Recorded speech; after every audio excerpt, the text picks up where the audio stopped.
দেখ সন্টা, এই সাধারণ মানুষের মতো চুনোপুটি হয়ে থাকতে আর ভালো লাগছে না।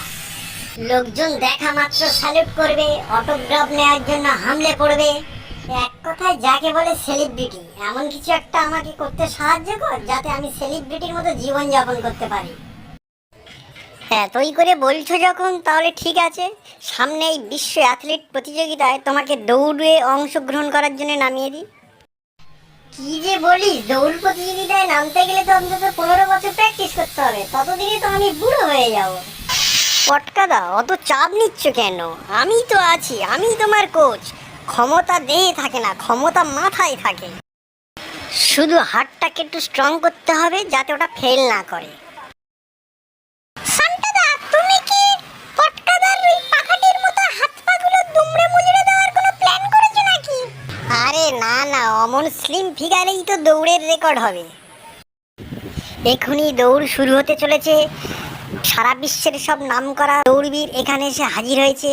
তাদের মধ্যে আছে কিংবদন্তি রানার ভটকো, বিশ্বখ্যাত ঘেঁচু এবং সারা বিশ্বে আলোড়ন সৃষ্টিকারী দৌড়বীর ন্যাপলা। আরে এটা আবার করতে গেল, আমার বোধহয় আর অটোগ্রাফ দেওয়া হলো না। বাঁচাও বাঁচাও! সত্যি জীবন বাঁচাতে পড়লার স্পিড দেখার মতো, ডাইনোসরাসকেও হার মানিয়ে দিচ্ছে। এখন ওর কাছে দুটো অপশন, অটোগ্রাফ দেওয়া নয়তো ফটোগ্রাফ হয়ে দেওয়ালে ঝুলে থাকা। আরে সন্টা বাবু, আপনি তো কামাল করে দিয়েছেন, সমস্ত রেকর্ড ভেঙে তছনছ করে দিয়েছেন। আপনার মতো দৌড়বীর আর একটাও কোথাও নেই। আপনার কথা সবাই সারা জীবন মনে রাখবে। স্যার, রেকর্ডের কথা আমি ভাবছি না। সন্টার কথা শুনে প্রতিযোগিতায় নেমে যে সংকটে পড়েছিলাম, শেষ পর্যন্ত যে জীবনটা বাঁচাতে পেরেছি, এটাই আমার কাছে বড় পাওনা। সন্টা তো এমন কি কোচিং দিলে যে পটকাদার বিশ্ব রেকর্ড করে বলল? আরে আমি এমন কিছু করিনি, রিমোট কন্ট্রোলের সাহায্যে একটা ডাইনোসরাসের মডেল ওর পিছনে ছেড়ে দিয়েছিলাম। ভাই সন্টা, তুই তো নিশ্চিন্তে এখানে বসে আছিস, আর ওদিকে সবাই মালা নিয়ে আমাকে অভ্যর্থনা জানাতে না আক্রমণ করতে ছুটে আসছে, বুঝতেই তো পারছি না।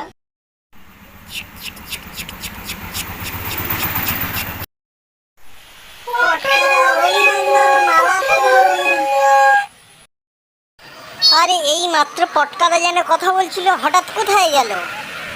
এ কি ভৌতিক ব্যাপার নাকি?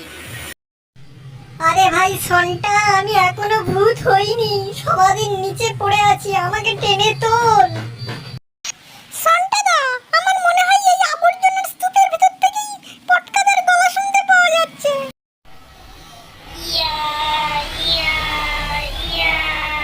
আরে পটকাদা, তুমি সেলিব্রিটি হয়ে ডাস্টবিনের মধ্যে বিস্কুট খুঁজছো নাকি? আরে ভাই সন্টা, ব্যাপারটা ঠিক তা নয়। সবাই মিলে ফুলের তোড়া দিয়ে আমাকে অভ্যর্থনা জানিয়ে গেল।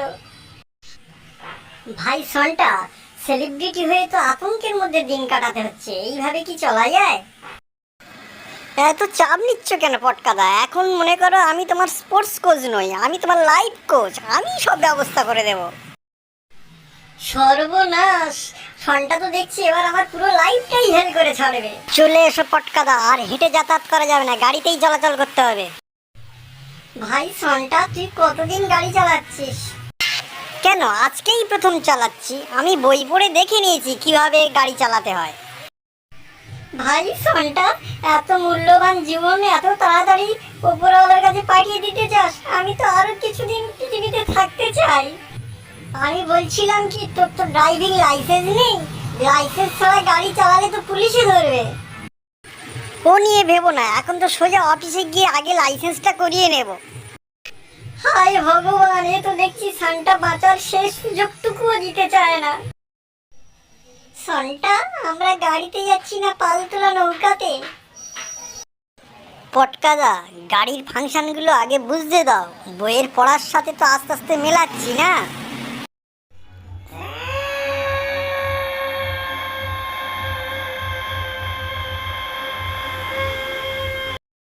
সান্টা, গাড়ি কন্ট্রোল কর, এবার তো মারা যাবো। পটকাদা, উঠতে উঠতে কি করে গাড়ি কন্ট্রোল করতে হয় তা তো বইয়ে নেই। ওই তো সামনেই ড্রাইভিং লাইসেন্সের অফিস দেখা যাচ্ছে, তুই এবার গাড়ি থামা। পটকাদা, চালানোর ব্যাপারটা আমার হাতে ছিল, কিন্তু থামানোর ব্যাপারটা আমার হাতে নেই।